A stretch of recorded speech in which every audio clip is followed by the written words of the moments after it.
मित्रों, इस चैनल पर लगभग 1,90,000 दर्शक सब्सक्राइब हैं, किंतु इस चैनल को प्रतिदिन लगभग 10-12 हजार दर्शक देखते हैं। मेरी धारणा है कि हमारे समाज का बहुत बड़ा हिस्सा राष्ट्र के गौरवमयी इतिहास के प्रति उदासीन है। समाज को विभिन्न प्लेटफॉर्म्स पर प्रसारित होने वाले चटपटे एवं मिथ्या कथानकों वाले टीवी सीरियलों एवं फिल्मी कहानियों का चस्का लगा दिया गया है, जिसके कारण इतिहास पीछे छूटता जा रहा है। यदि आप इस चैनल पर प्रसारित सामग्री से सहमत हैं, तो इस चैनल के बारे में अपने और मित्रों को बताएं, ताकि हमारी आने वाली पीढ़ियों को यह ज्ञात रहे कि हमारा अतीत कैसा था और हमारे पुरखों ने कितने बलिदान दिए थे। जिस देश के नागरिक अपने अतीत के इतिहास को नहीं जानते, उस देश का वैसा ही हाल होता है जैसा आज अफगानिस्तान का हो रहा है। कुछ लोग सोचते होंगे कि मैं पैसे कमाने के लिए ऐसा कहता हूं। मित्रों, मैं राजस्थान सरकार में उच्च पद पर आसीन था, किंतु जन जन तक देश के गौरवमयी इतिहास को पहुंचाने के लिए मैंने 6 साल पहले ही 1.5 लाख रुपए मासिक वेतन वाली नौकरी छोड़कर यह यूट्यूब चैनल आरंभ किया। इससे प्राप्त होने वाली समस्त राशि मैं इतिहास संबंधी वेबसाइटों rajasthanhistory.com तथा भारतकाइतिहास.com पर व्यय करता हूं। यह एक मिशन है, संभव हो तो इस काम में हाथ बंटाएं। धन्यवाद। पिछली कड़ी में हमने चर्चा की थी कि अकबर ने रणथंभौर दुर्ग को चारों ओर से घेर लिया तथा दुर्ग के पास की पहाड़ी पर एक ऊंचा चबूतरा बनवाकर वहां से दुर्ग पर 7 मन भारी पत्थरों के और 30 मन भारी लोहे के गोले बरसाने लगा। जब लोहे और पत्थर के ये भारी गोले रणथंभौर दुर्ग की प्राचीर एवं दुर्ग के भीतर बने महलों पर गिरने लगे तो उन्हें भारी क्षति पहुंची।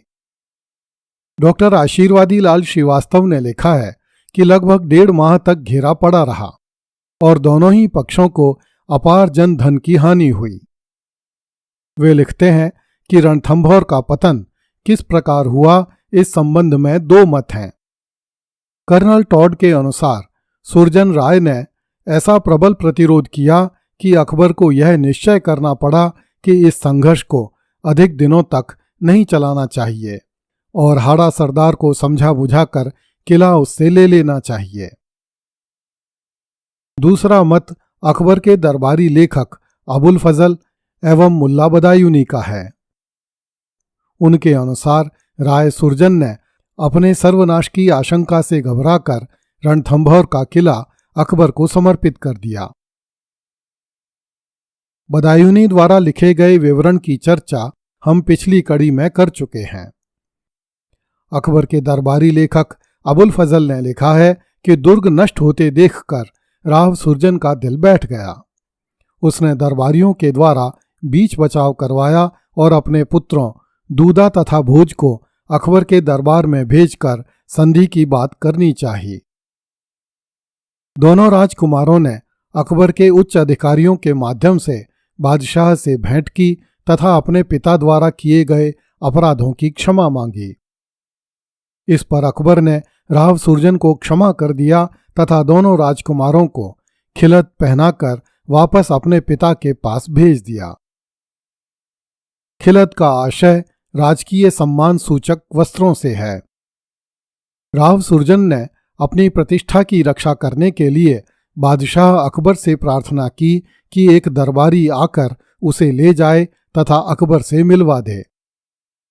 अकबर ने सुरजन की यह प्रार्थना स्वीकार कर ली और हुसैन कुली खां अर्थात खाने जहां को इस काम के लिए नियुक्त किया।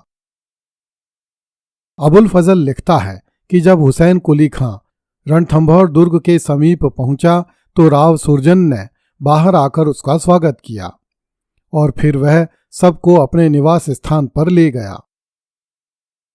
22 मार्च 1569 को राव सुरजन दुर्ग से बाहर आकर शाही दरबार में हाजिर हुआ और उपयुक्त भेंटों के साथ उसने दुर्ग की चाबियां, जो सोने और चांदी की बनी हुई थीं, अकबर को अर्पित कर दी। अबुल फजल लिखता है कि बादशाह द्वारा सुरजन के साथ कृपापूर्ण व्यवहार किया गया, जिससे उसके चित्त को शांति हो गई और वह स्वयं को सुरक्षित समझने लगा। राव सुरजन ने कुछ दरबारियों द्वारा बादशाह से कहलवाया कि मैं 3 दिन दुर्ग में रहकर अपने कुटुंब आदि को बाहर ले आऊंगा और तत्पश्चात दुर्ग शाही सेवकों को सुपुर्द करके मैं राजधानी आगरा के लिए रवाना हो जाऊंगा। मेरे पुत्र बादशाह के साथ अभी से रहेंगे। अबुल फजल लिखता है कि अकबर ने राव सुरजन के इस प्रस्ताव को स्वीकार करके उसे वापस किले में जाने की अनुमति दे दी। सुरजन ने 3 दिन पश्चात रणथंभौर दुर्ग अकबर के सेना नायक मेहतर खां के सुपुर्द कर दिया। अबुल फजल लिखता है कि सुल्तान अलाउद्दीन खिलजी को इस दुर्ग को जीतने में 1 वर्ष लगा था, परंतु अकबर ने इसे 1 महीने में ही जीत लिया। अबुल फजल लिखता है कि अगले दिन शहंशाह ने कुछ अंगरक्षकों के साथ किले का मुआयना किया। जब अकबर ने रणथंभौर दुर्ग में प्रवेश किया तो अल्लाह हू अकबर के नारों से आकाश गूंज उठा। जब शहंशाह द्वारा रणथंभौर की व्यवस्था कर दी गई तो ख्वाजा जहां और मुजफ्फर खां को दाहिने मार्ग से राजधानी आगरा की ओर प्रस्थान करने को कहा गया और अकबर अपने घनिष्ठ दरबारियों के साथ अजमेर की प्रसिद्ध दरगाह की यात्रा पर रवाना हो गया। मार्ग में वह प्रतिदिन शिकार करता था। अंत में वह अजमेर पहुंच गया और ख्वाजा मोइनुद्दीन चिश्ती की दरगाह में गया और वहां के लोगों में रुपए उछाले। मुल्ला अब्दुल कादिर बदायूनी लिखता है कि अकबर की रणथंभौर विजय पर मौलाना शीरी ने एक कविता लिखी, जिसमें उसने लिखा कि जब शहंशाह के सौभाग्य से काफिरों की मजबूती ले ली गई तब शीरी ने उसकी तारीफ दी काफिरी तोड़ बादशाह, अर्थात शीरी ने अकबर को पाप को नष्ट करने वाले बादशाह की उपाधि दी। अकबर की रणथंभौर विजय पर शाह फतेह-उल्लाह शिराजी के भाई मीर फारगी ने भी एक कविता लिखी, जिसमें उसने कहा, जब विजय का गुलाब शाह की फतह वाले बाग में खिला तो तारीख का ऐलान करने वाले ने कहा, उन्होंने किला जल्दी ही ले लिया। ब्लॉकमैन द्वारा अनुदित आईने अकबरी के अनुसार 21 मार्च 1569 को सुरजनहाड़ा अकबर की सेवा में उपस्थित हुआ।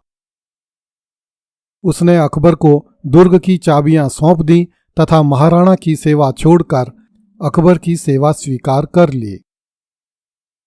अकबर ने सुरजनहाड़ा को गढ़कंटक का दुर्गपति बना दिया और बनारस तथा चुनार के सूबे भी उसे दे दिए।